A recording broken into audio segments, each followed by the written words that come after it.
your question, 180 degrees. 2008, something happened.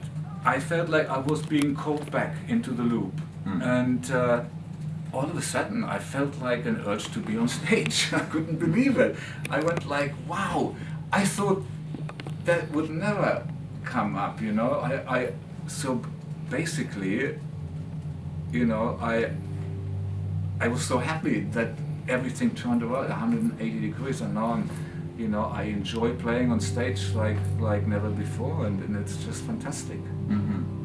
Are there any particular cities or towns in the UK that you've always been fond of playing? You know, I left Germany because they didn't understand what I was doing. Yeah. And I knew people in the UK, they knew, you know, because that's where they come from. That's what I was inspired by, people, you know, the rock music from here. And the great, for me there was never a great band unless they had a great guitarist in it. Period. There was no great guitar, I don't want to hear it, you know, with the exception of the Beatles, you know, and stuff like that. And David Bowie, he had a big ones. But anyway, and so that was the thing. And you know, if an English band is asking me to join, I would do, no matter who. I just for the sake to be in England. And so UFO came along. They asked me, and so off I went. And you know, that's when everything happened. You know, that's when the whole thing started. I mean, every album I made up to Strangers in the Night, you can hear development. Every year is like. Gets to the next level, you know. It's almost like a book, the whole section, the whole section, and so it started off like straight away going up to Newcastle, Sunderland, Glasgow, all the universities in England, you know. Man, and every year it would grow and grow and grow, you know. I mean, it took Doctor 10 years before people really caught on to it, you know. So.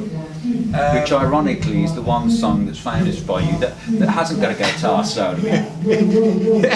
Yeah, funny, but maybe that's the lyrics that talks about rock and roll in general, you know. Maybe it's one of those songs that the wider mass can easier go with, because I think some of the stuff I do maybe a little bit too detailed, and it can be only understood by experts. And you know, sometimes if you write a book too complicated, some people don't want to read it because it's too complicated.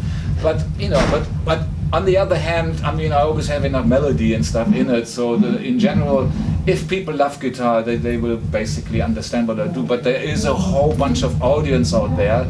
They're not interested in guitar playing. They just want to hear a party song, you know. And that's why bands focusing on that level, you know, they may not be great players, but the audience can identify with them because they're not perfect on the guitar. They're actually sloppy or very bad, but they have an overall good sound together, or they come across, and people go like, oh, I can do that. They have hope to do that, and that's what the 80s was all about, to give people hope that they can do that too. You know, one bass drum, one snare, you know, and then guitar playing was, you know, not that. It was very simple and not really developed, but it was for the wide mass, you know, for AC/DC audience and for Scorpions audience and. You know, the Def Leppards and stuff. You know, for that it was it was easy to listen music. to. Yeah, it was easy to listen to and go with it. It was more based on sound. Yeah. You know, my music was never really based that much altogether on sound. Yes, guitar sound, but not. I never focused that much on sound. I just wanted to. I was so into the music itself, but. You know, but there is a place and there is a space and there is an assignment and for everyone. You know, at different times, different people are moving to the foreground to do their part, because we're not all suitable for everything in life. There is sometimes we take turns in development where it is this person is more suitable for this era and for this timing. point in time, and then this person is can take on and takes, you know. So like we all have a purpose and for a particular part in time where we, you know, influence the white mass to understand something. It has to be brought forward in a simple way so that they can catch on and have an interest. And now so many people play guitar and can play guitar based on that, you know. And so it's a slow baby step development, and I guess I wasn't needed in the middle years that much, so I was experimenting, was doing crazy things like purposely leaving album titles out or whatever, just because I just didn't want to fit into this whole cliche thing, and because this was time for me to just, you know, get everything out of my system, doing instrumental music, acoustic instrumentals, and all sorts of stuff, you know, and it was great, and I got it all out, and now I can do it. I can do anything now, you know. It's a fantastic structure that was given there to me. You answered so many of my questions in between during this conversation, but going back to a couple of them about songwriting and things. The singers you worked with over the years, they wrote the lyrics for the most part. Yeah, of course, always. In Search of the Peace of Mind, did you write the lyrics to that? No. Music. When I joined, when you mentioned that earlier. When I joined the Scorpions, when I joined UFO, UFO said, you know, that's when I was treated fairly for the first time. Yeah. Because they said to me, "Oh, Michael, you get credits for the music, and the singer gets a credit for the lyrics." Oh, wow, that's a new one. Oh, great, thanks for telling me. That's when I understood. So when I say I wrote basically all of Lonesome Crow, it's all based on music. In fact, lyrics, I never understood what any of them were singing. All of the UFO songs, I never knew what they were about. I never listened to the lyrics. I only recently I catching on to it. I guess maybe because of my English, you can't ignore it or whatever. No, but you know, I grew up in Germany. We never understood.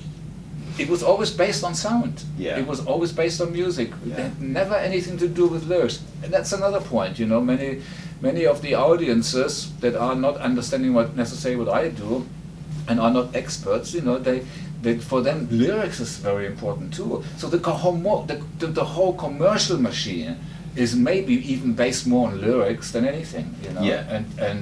And then, but another thing I discovered, my stuff was never about sex. I discover now that lyrics I know that you know, album cover and I know now that Phil Mark, basically every song was about sex, but I never knew. I never knew, and the same, you know, with the Scorpions, all the albums covers, it's all sex, you know, everything is sex, all sex. So that's incredible. So like, there's a lot of stuff I discover these days. While I was somewhere in my own little world, that other people were in a different world, you know. So theoretically, like you'd compose the song mainly yourself in the band situations you've been in, the earlier bands, and would you then adapt the melody to suit a vocal like the melody as that went along? No, well, basically, or you just do what you did regardless back then? I have always done it the same way. I have, you know, I play and discover, and when I find something that really, whoa, this is great, I put a little piece on tape recorder and just leave it there. And when it's time to make an album, I listen to my pieces, and whatever inspires me immediately to the next thing. And so that's how I create my musical my music that I write, and then I give that to the singer, and then he does with it whatever. In